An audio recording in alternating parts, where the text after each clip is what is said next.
일단 왼손은 하나로 하나를 이렇게 여러 개. 안녕하세요. 안녕하십니까. 안녕하세요. 잘 지내셨어요? 네. 예, 반갑습니다. 우리 추천 씨가 올해도 또 왔어요. 올해가 아니라 참. 이번 주도 이번 시간에 또 추천이네. 네, 이번 시간에도 예, 지난 반갑습니다. 시간에 너무 은혜를 받아서 못 가겠다고 한 번 후회를 많이 했어요. 더 나오고 그래요? 싶다. 추천합니다. 뭐 했어? 예. 네? 가장 후회했던 게 교회 부모님을 좀 맡겼던 느낌. 네, 아버님 돌아가시고 나서요. 네. 어머님을 교회에 좀 이렇게 하나님 부탁을 드렸던 제 마음이 좀 많이 돌아보게 속상하더라고요. 됐대요. 네. 그러셨구나. 저기 이제 부모님 얘기는 하지 맙시다. 돌아가신 부모님 생각나네요. 저기 다 그래. 그래요? 응. 그럼 안 하는 자, 걸로. 저 오늘 상훈 씨가 이렇게 뭐 마음이 좀 불편해요? 뭐 그런 거 없죠? 그냥 몸이 불편해. 뚱뚱하다 보니까 자, 숨 쉬는 것도 복습하고 불편하고. 들어갑시다. 네. 자, 우리 오늘 복습은 좀 분위기 바꾸는 의미에서 네. 우리 수희 학생이 네, 제가 네 네. 해볼까요? 네.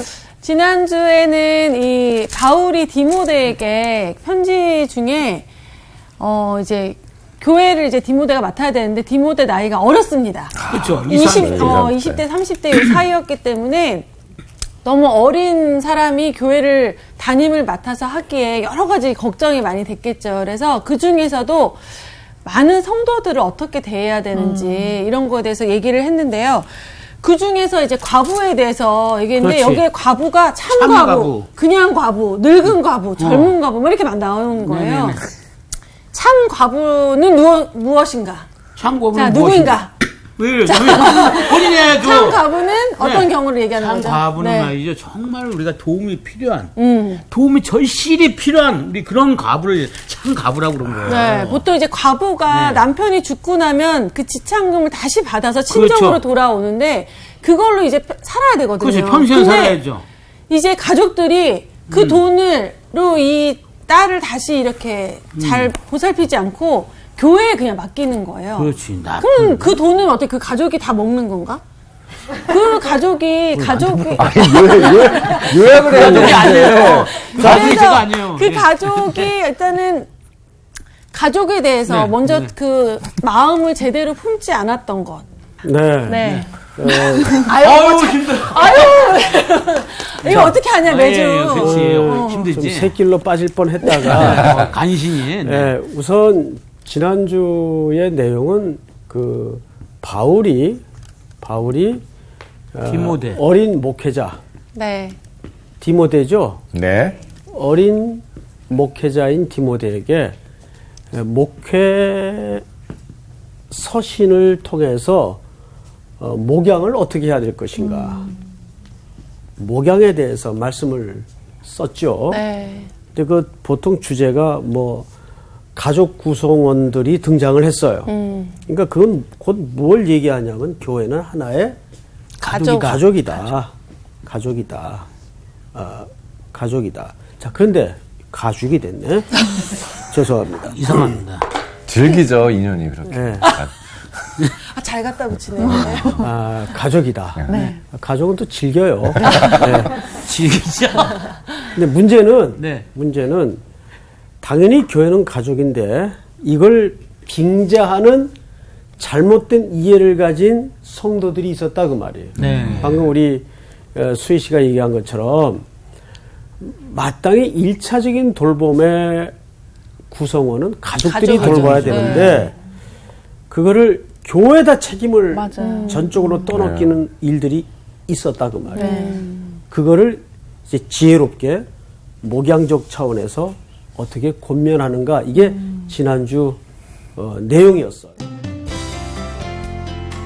오늘 수업 디모데전서 8강 자족하는 마음. 오늘은 디모데후서 전서. 6장을 보겠는데요. 3절서부터 우리 상원 씨 네. 서부터 2절씩 좀 읽어 나가도록 하십시다. 네. 자, 6장 3절입니다. 네. 누구든지 다른 교훈을 하며 바른 말 곧 우리 주 예수 그리스도의 말씀과 경건에 관한 교훈을 따르지 아니하면 그는 교만하여 아무것도 알지 못하고 변론과 언쟁을 좋아하는 자니 이로써 투기와 분쟁과 비방과 악한 생각이 나며 마음이 부패하여지고 진리를 잃어버려 경건을 이익의 방도로 생각하는 자들의 다툼이 일어나느니라. 그러나 자족하는 마음이 있으면 경건은 큰 이익이 되느니라. 우리가 세상에 아무것도 가지고 온 것이 없음에 또한 아무것도 가지고 가지 못하리니 우리가 먹을 것과 입을 것이 있은즉 족한 줄로 알 것이니라. 부하려 하는 자들은 시험과 올무와 여러 가지 어리석고 해로운 욕심에 떨어지나니 곧 사람으로 파멸과 멸망에 빠지게 하는 것이라. 돈을 사랑함이 일만 악의 뿌리가 되나니 이것을 탐내는 자들은 미혹을 받아 믿음에서 떠나 많은 근심으로써 자기를 찔렀도다. 네. 아멘. 오늘 내용도 이렇게 좀 이렇게 초점을 잘 헤아리지 않으면 네네.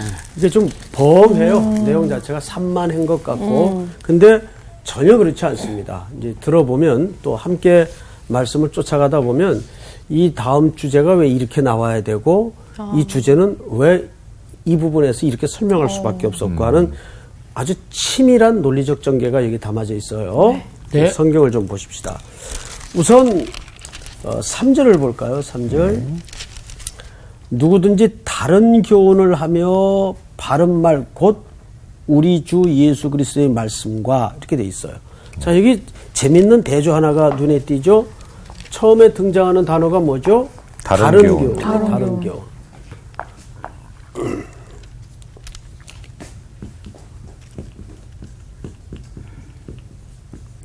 다른 교훈. 다른 교훈. 자, 성경 보지 말고 저를 보시고 우리 향기 학생, 다른 교훈의 반대 개념은 무엇이어야 할 것 같습니까? 다른 교훈의 반대 개념. 반대 개념. 옳은 교훈. 아니, 그럴 수 있죠. 그렇지. 그렇죠. 그럴 수 있죠. 괜찮아요. 맞죠? 예. 맞아요. 혹시 우리 추천 학생은? 다른 교육의 반대 이교육. 이교육. 뭐? 이교육. 다른 이 거 말고 교육? 이거. 이교육.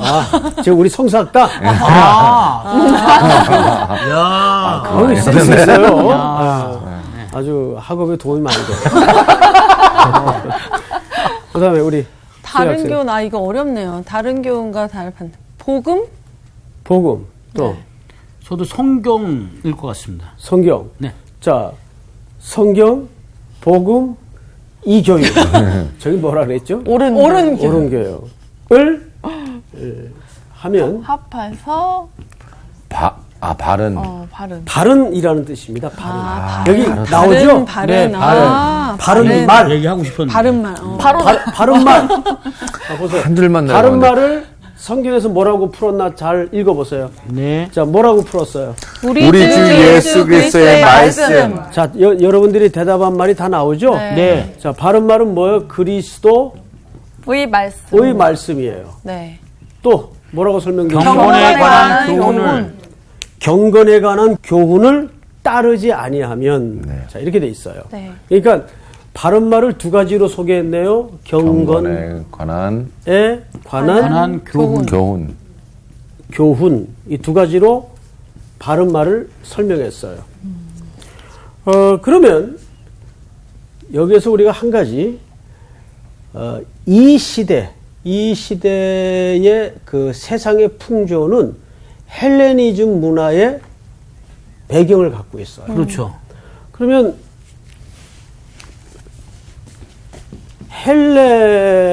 헬레니즘 문화의 배경은 무엇으로 대변할 수 있을까요? 뭘 헬레니즘 문화라고 할 수 있을까요? 수사. 우선 이 당시 사람들의 가장 중요한 헬레니즘 문화의 풍조는 지식의 숭상이에요. 지식. 그렇죠. 네, 지식의 숭상. 그리고 철학. 철학. 이런 것들이 사회 분위기 전반에 깔고 있었어요. 그래서 다른 교훈이라고 할 때는 그리스도의 말씀에다가 이런 것들을 자꾸 끼워 넣는 거예요. 자, 그럼 보세요. 그럼 안 되지. 그럼 뭐가 될까요? 복음이. 희석합니다. 어떻게 된다고요? 희석된다고요. 희석된다고? 네네. 아주 편한 말로 합시다. 섞이죠? 네. 쉽게 네. 얘기하면. 예. 여러분, 그 섞인다는 말이 더 네, 쉽잖아요. 그치. 편하네요. 그게 제일 편한데. 네. 포도주에 불순물이 들어가면 이 포도주는 가치가 떨어지죠. 그래서 성경에서 혼잡하다라는 말은 사실은 여기서 나왔어요. 포도주에 불순물이 들어간다 그 뜻이에요. 쉽게 얘기하면. 그러니까 말씀을 혼잡케 한다라는 말은 그리스도의 복음에 다른 것들을 자꾸 집어넣는 거예요. 뭐 때문에? 지식 숭상과 철학. 헬레니즘 배경 속에 이 철학의 유행들 때문에. 그래서 이 당시 사람들은 새로운 지식에 열광하고 있었어요. 그러면 자연 이 사람들의 관심은 어디에 쏠릴까요? 뭘 검색할까요? 새로운 뉴스, 새로운 지식, 새로운 풍조. 몰랐던 것. 어쩌면 오늘날 사람들과 다를 바가 없어요. 자, 그런데 교묘하게도 여기에는 무슨 문제가 밑에 깔려 있냐면 돈? 돈 문제가 깔려 있어요. 왜 갑자기 돈이 나오지? 그렇지. 그래야지. 그러니까 이제 이걸 풀어야 돼요. 왜 갑자기 돈 문제가 깔려 있을까? 그러니까요. 여러분 그래서 오늘 본문 10절에 보면 뭘로 끝나는가 보세요. 돈으로 10절이요? 끝나나요? 자, 우리 저기 수희 학생 읽어보세요. 돈을 사랑하고 10절. 돈을 사랑함이 일만하게 뿌리가 되나니 이것을 탐내는 자들은 미혹을 받아 믿음에서 떠나 많은 근심으로써 자기를 찔렀도다. 자, 뭘로 끝나요? 돈으로 끝나네요. 돈 문제로 끝나죠. 맞아요. 그러면 지금 제가 말씀드린 이 내용과 제가 분명히 밑에 무슨 문제가 감춰져 있다고요? 돈의 문제가 감춰져 있어요. 제가 전혀 맥이 안 닿죠? 네. 자, 지금부터 닿도록 설명을 드릴게요. 이 당시에는 여기저기 어떤 사람들이 있었는가 하면 거짓 교사들이 있었어요. 그러니까 복음을 섞어서 말하는 사람들이 있었어요. 네. 대표적인 집단이 영지주의자들이에요. 네. 아, 근데 이때는 이 거짓 교사들이 일정하게 받는 급료가 없고 누가 더 청중을 많이 모으느냐에 따라서 돈이 생기는구나. 정빌의 수입이 생깁니다. 자, 그러면 추천 학생 네. 잘 생각해 보세요. 네. 어떻게 하든 새로운 지식을 집어넣고 관심을 끌어야죠. 어떻게 하든 수사적 표현을 통해서 네. 청중들의 청각과 마음과 논리적 사고 체계를 잡는 거예요. 네. 무슨 말인지 알겠어요? 예. 그러다 보니까 헬레니즘 문화의 이 니즈가 일로 싹 들어오는 거죠. 그러니까 복음이 섞이는 거예요. 네. 그래서 이때는 여러분 수사학이 굉장히 발달했어요. 쉽게 얘기하면 무엇을 설교하냐보다도 어떻게 설교하냐. 이게 사실 시대가 지나고 변해도 달라지지 않아요. 오늘날에도 차짓 이런 풍조가 있습니까? 없습니까? 있어요. 있습니다. 있단 말이에요. 있어요. 누가 더 그 웃기게 설교하나. 맞아. 누가 더 아주 자극적으로. 자극적인 설교를 하나. 맞아요. 이게 이제 설교의 방법론의 타락에서부터 자연히 무슨 타락까지 갖게 되는 겁니까? 성경에 대한. 본질에 대한 타락까지 맞아요. 확대가 되는 겁니다. 이게 다 뭐 때문에 일어나는 문제예요? 사실은 돈 때문에. 언더머니 때문에. 네. 이게 그 당시에 굉장히 일반적인 풍조였어요. 그래서 여러분 사도 바울이 오해를 받았어요. 저 사람이 저짓하고 사는 것은 돈 때문이 아니야? 그래서 그는 당연히 복음을 전하고 생활 대책으로 그 대가를 받고 살 수 있지만 네. 안 받았다 그 말이에요. 그러니까 바울에게는 그런 특수한 상황이 있었어요. 그런 것 치고는 바울이 말을 잘 못하지 않았어요? 말을 잘 못했죠. 그러니까요. 네. 그래서 텐트 메이커를 하신 거예요. 그래서 그런 그 천막 짓는 일로 네. 또 생계를 유지하기도 했죠. 그리고 바울은 또 교회 성도들이 헌금을 통해서 맞아요, 도와주죠. 그가 마음껏 사역할 수 있도록 도와줬죠. 네. 자, 조금 성경을 좀 더 보십시다. 네. 4절을 보시면 그는 교만하여 아무것도 알지 못하고 변론과 뭐를 좋아해요? 언쟁. 언쟁을 좋아하는 자니 이로써 투기와 분쟁과 비방과 악한 생각이 나며 마음이 부패해지고 진리를 잃어버려 경건의 이익의 방도로 생각하는 자들의 다툼이 일어나느니라. 그래서 경건의 이익의 뭐예요? 방도. 방편을 삼았다면 네. 경건의 이익의 방편이란 말이 무슨 뜻인가 하면 바로 지금 이 상황을 얘기하는 거예요. 이런 걸 통해서 이익을 챙기는 거죠. 자, 경건. 근데 여기 이제 우리가 주목해야 될 게 뭐냐면 네. 이 사람들이 하는 가장 즐거워하는 그 삶의 방식이 뭐냐? 변론과 뭘 좋아하는 자라고 돼 있어요? 언쟁. 언쟁을 좋아하는 자라고 돼 있어요. 네. 그러니까 논리적인 어떤 악유를 통해서 논쟁을 통해서 자기들의 사상이 옳다는 것을 자꾸 주장해내는 거죠. 그러다 보니까 변증법, 논증법, 수사학 이런 것들이 자꾸 그러니까 말의 방법론이 자꾸 발달을 하는 거예요. 물론 커뮤니케이션 상 방법론도 필요하겠죠. 그러나 정말 중요한 것은 방법론이 아니라 어떤 내용을 전하는가죠.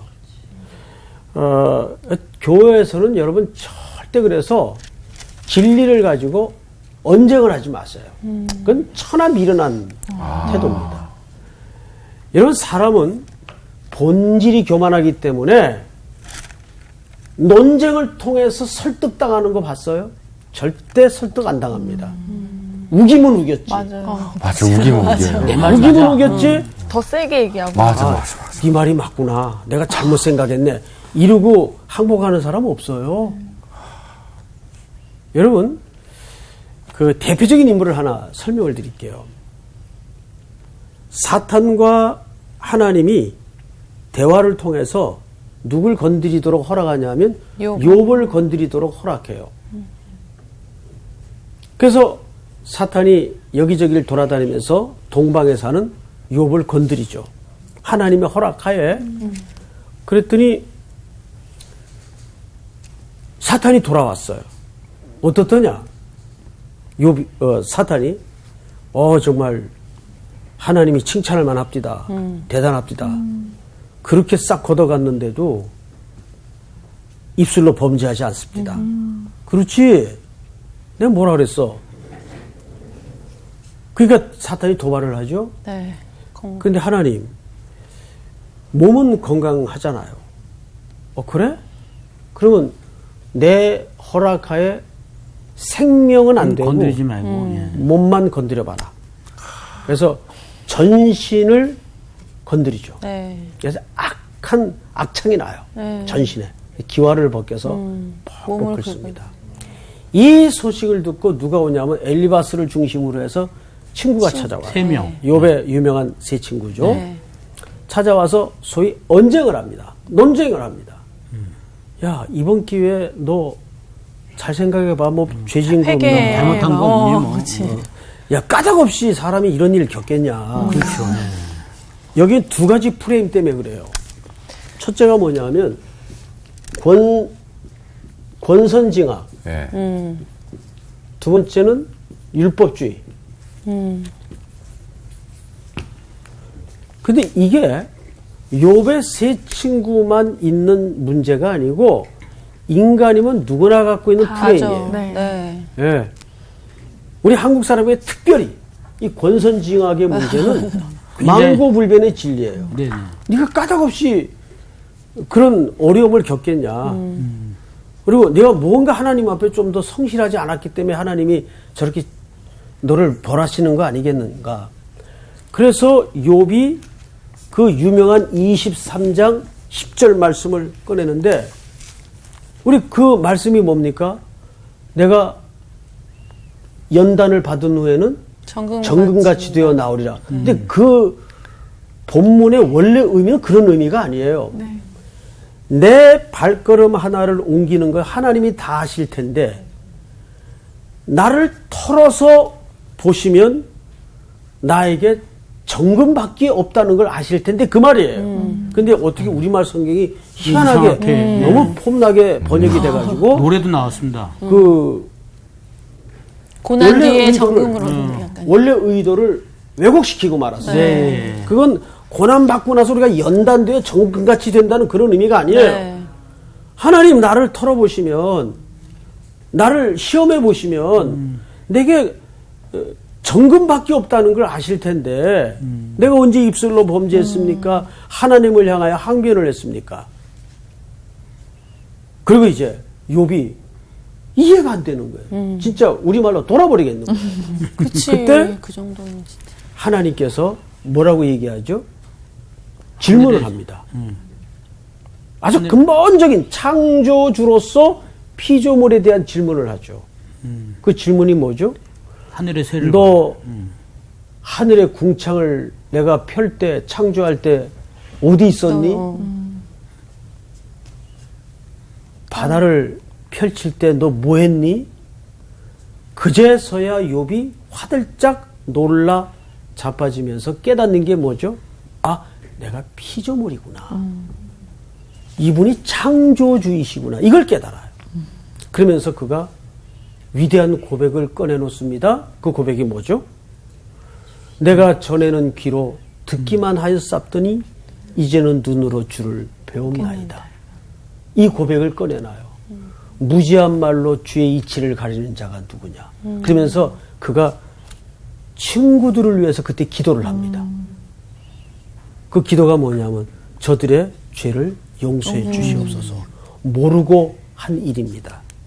그러니까 그들의 논쟁, 언쟁이라는 것은 소위 인간의 교만이 만들어내는 행태예요. 맞아요. 그 대개 이제 교회에서도 보면요, 논쟁하자고 달려드는 사람이 있어요. 예, 예. 근데 그 밑에를 내면의 세계를 들여다보면 사실 뭔지 아세요? 자기 옳음과 의를 드러내고자 하는 치졸한 싸움밖에 아니에요. 맞아요. 예, 거의가 다 그래요. 정말 복음에 붙들려서 복음의 진의를 드러내기 위한 논쟁을 하자는 쪽은 없어요.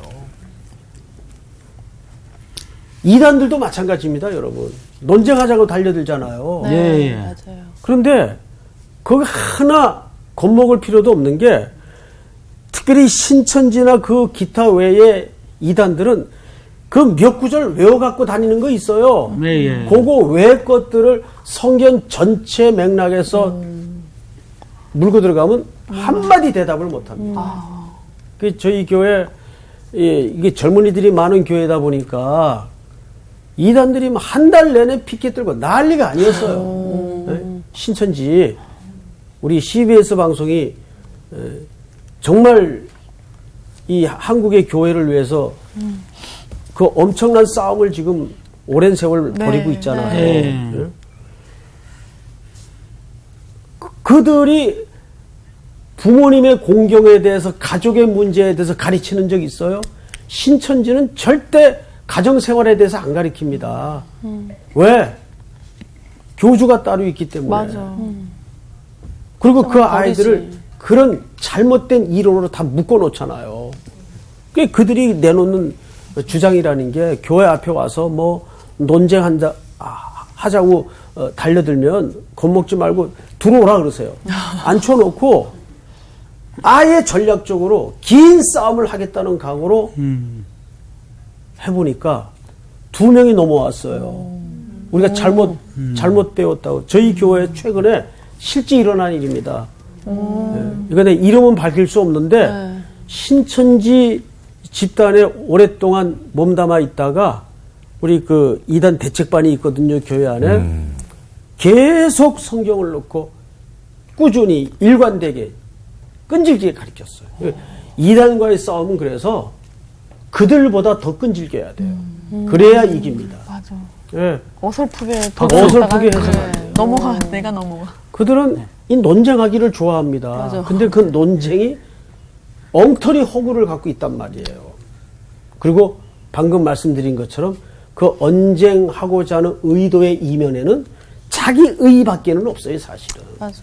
이 욥의 세 친구도 결국은 그게 교만에서 벌어진 일이거든요, 사실은. 그러니까 우리가 왜 이런 행태가 나오냐면 십자가를 통과하지 못한 사람들의 사고방식에는 이런 행태가 나올 수밖에 없어요. 그러니까 그리스도인은 뭐가 진짜 그리스도인이냐? 예수 그리스도로 십자가를 통과해야 돼요. 이거 피 묻은 십자가를 통과하면서 내가 철저히 하나님 앞에 죄인이고 그리스도의 보혈의 공로로 내가 죽을 수밖에 없던 자리에서 구원받았다는 이 고백을 통과하지 않으면 신자 아닙니다. 그거는. 그냥 무리만 네. 호박에 줄 친다고 수박 되나요? 안 됩니다. 안 되죠. 예. 예. 이런 표현 해도 되나요? 어쨌든 하여간 교회 안에 무늬만 그리스도인들이 그래서 너무 많아요. 진짜. 너무 많아요. 그건 왜 그러냐면 교회에 들어올 때 대부분의 사람들이 복음을 먼저 듣질 않고 교회 생활을 먼저 배워요. 그러다 보니까 바리새인들이 되는 거예요. 종교인을 만들어내는 거예요. 그래서 뭐 어느 교회를 지칭할 것 없이 한국 교회는 복음의 십자가의 복음의 원형의 기초부터 다시 들어야 돼요. 로마가 다시 복음을 들어야 했듯이 한국 교회가 지금은 로마의 교회처럼 다시 복음을 들어야 되는 가장 중요한 시점이다. 그렇게 생각이 되는 거죠. 네. 그래서 우리 성서학당에서도 많은 가르칠 내용이 있지만 반복되더라도 계속 그리스도의 선혈이 흐르는 네. 그 십자가의 복음을 계속 가르쳐야 됩니다. 네. 네. 자, 이제 진도를 좀 나가십시다. 6절을 볼까요? 6절. 그러나 자족하는 마음이 있으면 경건은 큰 이익이 되느니라. 우리가 세상에 아무것도 가지고 온 것이 없음에 또한 아무것도 가지고 가지 못하리니. 자, 여러분 저를 볼까요? 아무것도 가지고 온 것이 없으니 아무것도 가지고 가지 못한다. 이게 소위 뭐 어느 종편에서 말하는 공술의 공수고 그 얘기일까요? 그 얘기가 아닙니다. 그런 어떤 인생의 허물을 얘기하는 게 아니라 이 말이 갖는 진짜 본질은 뭐냐면 물질의 주인은 하나님이란 뜻이에요. 네. 그렇지. 예? 제가 성경을 빌려서 얘기를 하나 할게요. 잘 아는 내용일 텐데 좀 다른 각도에서 한번 이 얘기를 들어봅시다. 네.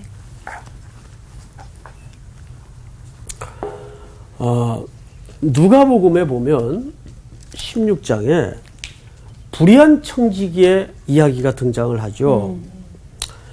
자, 어느 날 이 청지기에게 이상한 소문이 들렸어요. 주인이 소문 듣기를 청지기가 주인의 돈을 낭비한다는, 뭐한다? 낭비. 이 단어 기억하세요? 낭비한다는 소문을 듣게 됐어요. 알고 보니까 진짜예요. 그래서 주인이 불러다가 너 보던 일을 이제 세마라. 세마라는 말은 종말적 선언이죠. 그 청지기에 대한 개인의 종말적 선언이에요. 네. 쉽게 얘기하면 이런 거죠. 너 지금 끝났다. 6월 중순이니까 8월 말까지 내 보던 거 정리해라. 그래도 주인은 괜찮은 주인이죠. 네. 말미를 주었기 때문에. 그렇죠. 예. 그렇죠? 근데 사실은 지혜로운 주인이죠.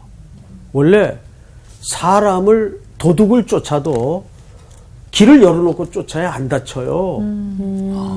막다른 골목으로 몰아놓고 쫓아보면 어떻게 되죠? 덤벼들죠. 덤벼들죠. 덤벼들죠. 큰 예. 해를 입죠. 그러니까 8월 말까지 내 보던 일을 세마라. 이렇게 된 거예요. 자, 이제 청지기가 고민이 빠졌어요. 어떡하나. 땅은 파자니 힘은 없고, 빌어먹자니 부끄럽고, 명색이 그래도 월급사장까지 한 사람인데, 네. 어디 남의 집 가서 빌려 먹어요. 얻어 먹어요.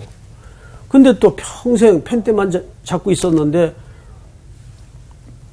노동은 아무나 합니까? 네. 이런 거 땀 흘려 벌어먹고 사는 분들 우습게 생각하면 안 돼요. 대단하신 네. 거죠. 예, 그분들 보통 분들이 아니에요. 저 남대문 같은데 60이 넘은 할아버지들이 산더미 같은 지게를 쥐고 비호처럼 그 달리는 거 한번 보세요. 그 제가 아주 오래전인데 그 근처에 갈 일이 있어서 그 광경을 보고 그 쉬고 있는 분에게 한번 여쭤봤어요. 그 힘들지 않냐 했더니 이것이 뭐 지게를 힘으로 집니까? 요령으로 지지. 그 요령이 있더라고요. 노하우죠, 노하우. 그렇죠. 노하우라고도 볼 수가 있죠. 자, 땅을 파자니 힘은 없고 빌어먹자니 창피하고. 부끄럽고 어떻게 하나 하다가 탁 전구불이 들어왔어요. 네. 뭐 하나 번쩍한 거예요. 주인한테 돈 빌려간 사람을 다 부른 거예요. 다 와라. 막 단체창에다가 이야. 그 시절에. 다 와라. 그러니까 이제 또 채무자들은 이게 빚덕촉 하나 보다 하고 이제 근심이 가득한 얼굴로 지금 여러분들 표정처럼 그렇게 와서 이제 앉아 있었어요. 앉아 있었어. 그게 딱 청지기가 나오더니 당신 우리 주인한테 얼마 빌려갔습니까? 1억 갖다 썼습니다. 그 증서 있을 거 아니에요. 증서 일러내시오. 네. 5천으로 깎아주는 거예요. 당신은 얼마 갖다 썼습니까? 저 2억 갖다 썼습니다. 8천 깎아주는 거예요. 8천. 대박이지. 그래도. 네.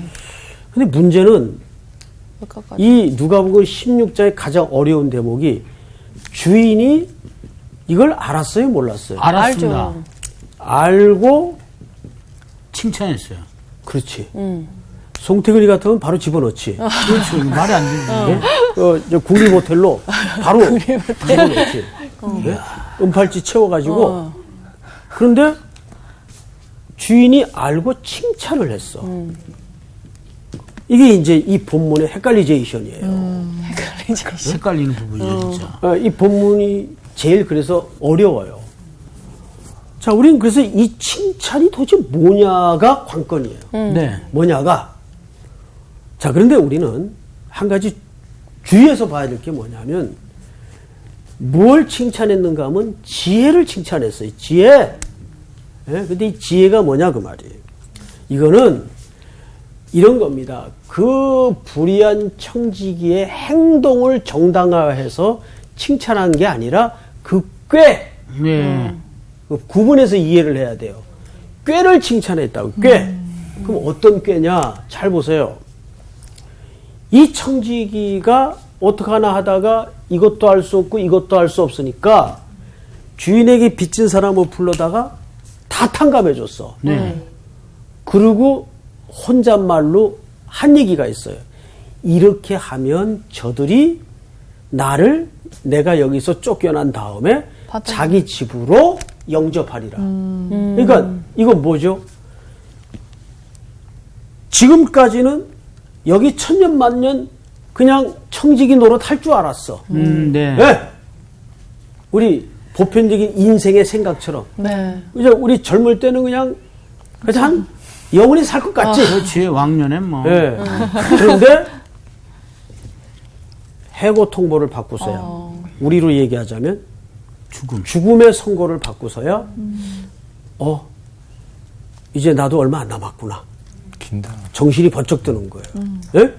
그러면서 첫째, 이 청지기가 주인에게 빚진 자를 불러다가 탕감해 줄 수 있었던 것은 탕감해 준 가장 중요한 동기가 뭐냐면 쫓겨난 다음을 준비했다고요. 내가 이 정도 해주면 이 사람들이 나를 그래도 섭섭지 않게는 할 거 아니겠는가. 그러니까 뭘 생각한 거예요? 쫓겨난 다음을 생각한 거예요. 쫓겨난 다음. 네. 근데 과연 우리가 그리스도인으로서 70, 80, 90의 인생이 전부인 양 살지 영원한 다음의 세계와 영원한 다음의 나라를 정말 준비하고 있는가? 그 지혜를 배우라는 거예요. 이 불의한 청지기를 통해서. 예? 그리고 두 번째 질문. 여러분, 이 청지기가 어떻게 1억 빚진 사람을 5천씩 깎아주고 어떻게 2억 빚진 사람을 8천씩 깎아줘요? 이거 자기 돈도 아니잖아요. 그렇지. 네. 그런데 청직이라는 직책이 원래는 다 이임받은 거예요. 아니 그래도 어때 자기 돈이 아닌데 그렇게 반씩 반. 핵심은 이 엉뚱한 대답에 있다고. 네. 자, 내가 역으로 한번 여쭤볼게요. 네. 그 지돈 같으면 그렇게 하겠어? 안 하. 아. 네? 남의 돈이니까 하는구나. 남의 돈이니까 후하게. 남의 돈. 생각을 해보라고. 그게 자기 돈 같으면 막 그렇게 50%씩 깎아줄까요? 그 옛말에 남의 곳간에 인신 난다고 아니면 맞나요? 그러니까 어차피 내 거 아닌데 뭐. 그 중요한 게 여기 있어요. 어차피 해고될 거니까. 다 여러분 그러니까. 어차피 이거 내 거 아니지라는 인식이 언제 왔냐 그 말이에요. 너 8월 말까지 일 정리해. 이 해고 통보가 오고 나서. 던져지는 순간 아 이거 내 거 아니지. 이 인식이 온 거예요. 여러분 여기에서 우리가 가지고 온 것도 없고 가지고 갈 것도 없다는 말은 소위 허무주의에서 나오는 공술의 공수를 하는 말이 아니라 모든 만물의 주인은 하나님. 주님이시라는 얘기예요. 근데 늘 우리는 그걸 누구 것처럼 내 것처럼. 내 것처럼. 내 것처럼 산다고요. 여러분 재물이 불의해질 때는 왜 불의한 재물이라고 하는지 아세요? 재물이라는 건 중립적 아니에요? 재물 자체는 악도 아니고 선도 아니잖아요. 네. 근데 왜 어떤 때는 불의한 재물이라고 그럴까요? 자기가 그 재물의 주인 노릇할 때 그 재물은 불의한 재물. 그러니까 이거는 단순히 재물에만 국한되는 문제가 아니라 우리의 모든 인생도 시간도 마찬가지예요. 하나님이 주인 되지 않는 세월, 하나님이 주인 노릇하지 않는 시간은 다 낭비하는 거예요. 여러분 그래서 이 비유가 낭비한다는 말이 들렸다 여기서부터 시작되는 거예요. 네? 이 낭비라는 말이 그래서 나오는 거예요. 낭비가 뭐 돈 아무렇게나 쓰고 그런 개념이 아니라 자기가 주인 노릇하는 시간과 모든 것은 낭비하는 거예요. 물질은 선도 악도 아니지만 네. 항상 그 물질이 시간도 인생도 하나님이 주인이다라고 생각할 때 그건 주님의 것이 되고 주님의 시간이 돼요. 그런데 그 인식 없이 근데 보통 인간이 살 때 그 인식이 없어요. 언제 그 인식이 훅 들어오죠? 죽을 때. 얼마 남지 않았을 네. 때.